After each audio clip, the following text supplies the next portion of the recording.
ہر دن توبہ کرو، ہر دن اللہ کریم کی بارگاہ میں استغفار کرو۔ اور قرآن کی ایک آیت میں آپ کو یہ بھی بتا دوں، 9ویں پارے سورہ انفال کی آیت ہے،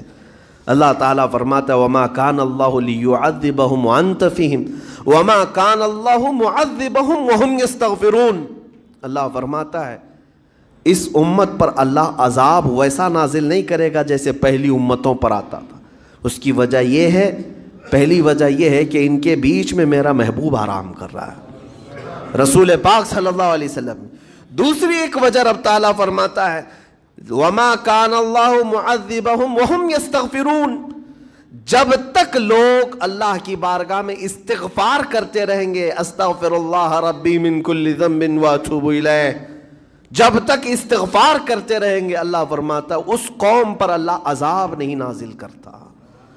جب بندے چھوڑ دیتے ہیں، ارے جو کیا سب صحیح کر رہا ہوں، میرا کیا ہے، توبہ کرنا بھول گیا، استغفار کرنا بھول گیا، ان بندوں پر اللہ کا عذاب آتا ہے، اس قوم پر عذاب آتا ہے۔ اسی لیے میں کہتا ہوں میرے عزیزو، خطائیں سب سے ہیں،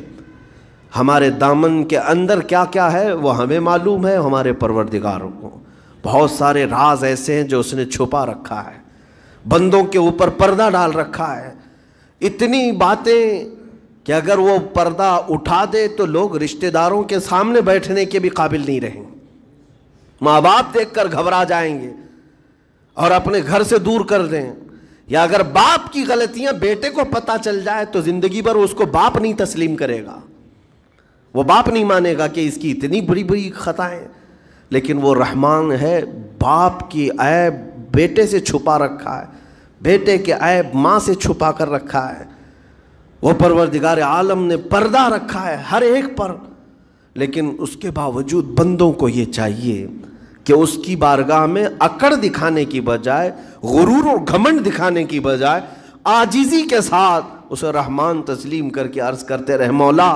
میں خطا کار ہوں اور تو ستار و غفار ہے، بخش دے مولا تیرا نام غفار ہے، بخش دے مولا تیرا نام غفار ہے۔ اسی لیے میں عرض کرتا ہوں میرے عزیزوں، رب تبارک و تعالی ارحم الراحمین ہے، لیکن کچھ بندوں کو آج ایسا لگتا ہے کہ اب ہم جس زندگی میں جیسے چل رہے ہیں اب تک ہمارے ساتھ کچھ ہوا نہیں، اس کا مطلب ہے کہ ہم صحیح کر رہے ہیں، جو کر رہے ہیں ہم صحیح کر رہے ہیں۔ اس نے ڈھیل دے رکھی ہے، اس کا مطلب یہ نہیں کہ جو کر رہے ہیں صحیح کر رہے ہیں۔ کسی دن وہ گرفت کرنے پر آئے اور سب کے سامنے عیوب تمہارے برائیاں وہ آشکار کر دے، کھول دے، تو یہ سب سے بڑا عذاب ہے، دنیا میں بھی سب سے بڑا عذاب ہے۔ بہرحال آج وقت ہے، اللہ تعالیٰ نے عقل سلیم عطا کیا ہے، اور میں آپ کو بتاؤں کہ اللہ تبارک و تعالیٰ ان بندوں کو پسند کرتا ہے جو اس کی بارگاہ میں گڑ گڑاتے ہیں۔ آپ نے دنیا میں دیکھا ہے کسی کے پاس آپ مانگنے کے لیے جائیں، 1000 روپے مانگ کے دکھائیں، آج وہ دے دے گا،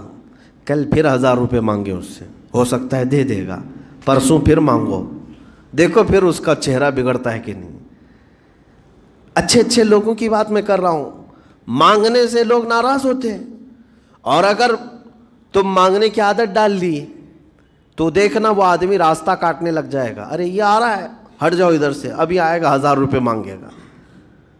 مانگنے والوں سے تو ہم راستہ کاٹ لیتے ہیں، لیکن آپ کو پتہ ہے رحمت عالم صلی اللہ علیہ وسلم ارشاد فرماتے ہیں میرا مولا رب تعالیٰ کی شان یہ ہے کہ بندہ اگر مسجد میں آیا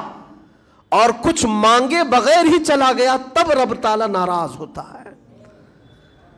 دنیا مانگنے پہ ناراض ہوتی ہے اور وہ نہ مانگنے پہ ناراض ہوتا ہے۔